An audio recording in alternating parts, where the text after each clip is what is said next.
So I'm sleeping tight in my bed, and I turn around, and I just feel something cold along my back. And I immediately knew what that was.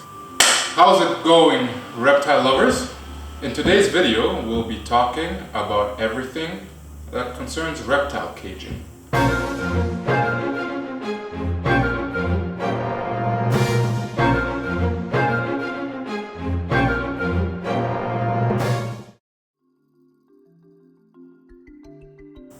So before you actually bring your animal into your home, you're gonna need to figure out how you're gonna house it first.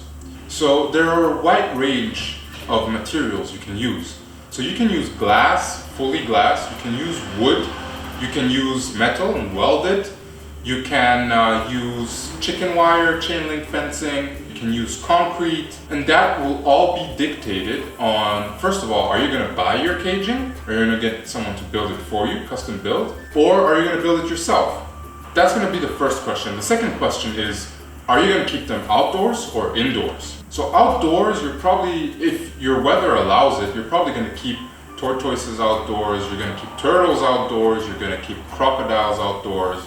I keep some snakes outdoors. I don't keep any lizards currently outdoors, but monitor lizards, for example, you can keep outdoors. And for crocodiles and turtles, for example, crocodiles, you can put some posts in the ground, in the soil, and then put like chain link fencing around. And then you're gonna concrete the bottom so the croc doesn't dig under. Like actually dig it in quite a bit more than that, because they can dig under. You're going to use concrete to make like a water part for those animals. And then if you're going to keep your animals indoors, anything from wood, glass, maybe even metal. You could also, if you're going to build a snake house from the ground up, you could use brick and concrete to make like the outlines of the cages and then put glass in from the front. Every single one of these materials, you're probably going to want to insert a pane of glass somewhere so you can actually have good visibility on the animals. One other material you can use for caging are plastic boxes. I think I speak for most people when I say that plastic boxes aren't going to be the most aesthetic piece in your collection and they're not really nice to look at. So plastic boxes should be reserved for people who have immense collections and who breed, or if you have a smaller animal that you're growing out until it can go into a bigger setup, feed it up so you have more control over the animal, you can see if something's wrong. For that, plastic boxes are amazing.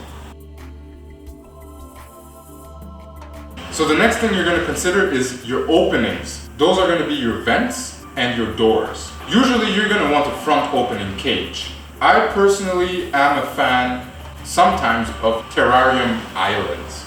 So you have a table and a freestanding cage. And then it's pretty cool if the thing is made completely out of glass. So you have a 360-degree vision on your animal and your scape. If you're going to make it bioactive, put some plants in there and make it look sweet.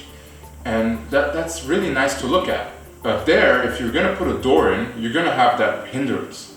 So maybe you want something that's top opening. Maybe you want something that's opening on one side and you still have those three sides completely glass. That's up to you. How are you going to make it? Or what are you going to buy? Think about it. Where are you going to put that cage? So let's talk about vents. You're going to want to place one section of the vents at the lower part of the cage and the other section at the top. So on these wooden cages right here, which are actually exposition cages, we just talked about door openings. All of these ones open at the back. So in the front you have kind of an uninterrupted view of what's going on inside. And so, but that means that you need space at the back to open it. Anyways, vents. Here on the side, we're gonna have 3 big vents, big-ish relatively, at the bottom and 3 at the top. And what that does is the warmer air goes up. That means that it's gonna go up through the top vents, and the heat light inside is actually gonna make the air warmer on one side, gonna make it go out on the top vents, and that's gonna pull in fresh air from the bottom vents. If you keep your vents at the top, then you risk having stagnant air at the bottom. CO2 is heavier than oxygen, so CO2 is gonna stack on the bottom if you don't have enough ventilation. Ventilation is key. Actually, I have a bit of a funny story here. So I used to keep a pair of boa constrictors in my room in a homemade kind of wooden cage with a glass door in front. And I had these vents that I would drill into the side, kind of big circular vents. And so the female, which had gotten pretty big by that point, managed to push out one of the vents. So I'm sleeping tight in my bed and I turn around and I just feel something cold along my back. And I immediately knew what that was. That was a big boa constrictor. It did spook me out a little bit, waking up to that coldness in my back. I took the snake, put it back in the cage, fixed the vent, went around the next day and just double checked all the vents on all the cages, made sure that everything was just strong as could be, making sure that the snakes couldn't push through. Okay, the next point is going to be lighting. So your main light is usually going to be a white light. And so depending on whether you're growing plants inside or depending on the animal that you have, you're going to do a bit of research on what light is actually good. But yeah, you're going to have one main light, which is just going to serve as light inside the cage, no heating. And then the second factor is going to be heating. And so heating can come in the form of a light bulb. So that's usually going to be a yellow emitting light bulb, which is going to produce heat as well. It has been proven that pretty much all animals, including amphibians, benefit from some form of UV during the day. You can also get UV lights that don't produce any heat. So if you don't need any more heat in your cage, you can get a third light, which is going to do UV. And now it comes down to the individual animal on what their needs are. Some need more UV, some need less. So look at what you're buying and look at what your animal needs, actually, most importantly. The next important factor in your caging is going to be humidity. Some animals need more humidity, other animals need less humidity. And this is actually a key factor because animals, especially reptiles and amphibians, are quite sensitive to the humidity in your cage. So if you have animals that don't need extra humidity, well, good on you, less work for you. If you do have a rainforest animal and you don't really live in a rainforest area, you live in a drier area, you're going to need to mist, but every 2 days, for example, or once a week, you can manually mist. You can get an automatic mister, or you can actually get a fog machine. Again, it depends on the animal. If you have a snake that's going to drink water droplets off its skin, then having a manual mister or an automatic mister is going to be less work for you and probably better for the animal. If you have an animal that doesn't really like water contact, but still needs that high humidity, you can kind of give a pop to your cage by adding a mister in there, a fog machine, and it's going to make your cage look a little better and get the humidity right for your animal. Next point is going to be substrate. Some people use just plain old newspaper. You can use wood chips, you can use cocoa fiber, you can use sand and everything in between. You can use soil, right? If you do a bioactive setup, you're going to need to do some sort of mix of substrate. There are tons of videos out there and tons of recipes to make bioactive substrate. That's a whole rabbit hole just getting into that. Atlanta Botanical Garden Mix, ABG, is a pretty renowned mix. You can look that up for bioactive setups. Now let's go over pros and cons. Newspaper is probably one of the easiest one out there because snake poops, makes a mess. You take the newspaper out, put new newspaper in, and that's that. One thing to know is newspaper is not going to retain humidity that well, and it doesn't look good. So newspaper is good for people who have a lot of animals, and for some animals such as the bushmasters, which get scale rot really easily. So their belly scales are going to start kind of rotting away. They need to be on a dry surface, which means newspaper, pretty good option because all the other ones are going to retain moisture to some degree, except sand. But sand is no bueno for bushmasters. Wood chips. Wood chips are a good all-arounder. They're usually pretty cheap. They do retain humidity. Pretty good actually. Wood chips don't look awesome, but if you have a lot of animals, wood chips still do look better than newspaper, and you can keep wood chips in for longer usually than newspaper. Cocoa fiber, I don't have too much experience with cocoa fiber, but I hear a lot of good things. It does retain humidity. It has some antibacterial and anti-fungal properties, which are good. And again, looks better than newspaper. You can keep it in longer. Might even look better than wood chips. And then you have soil. Soil is, well, if it doesn't dry up and become like concrete, pretty good option.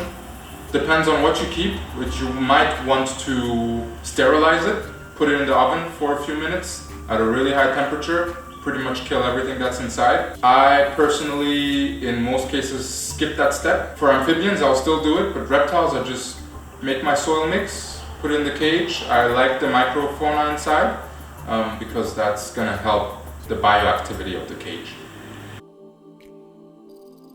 Next step is going to be hardscaping. Hardscaping are pretty much the main decor pieces in your enclosure.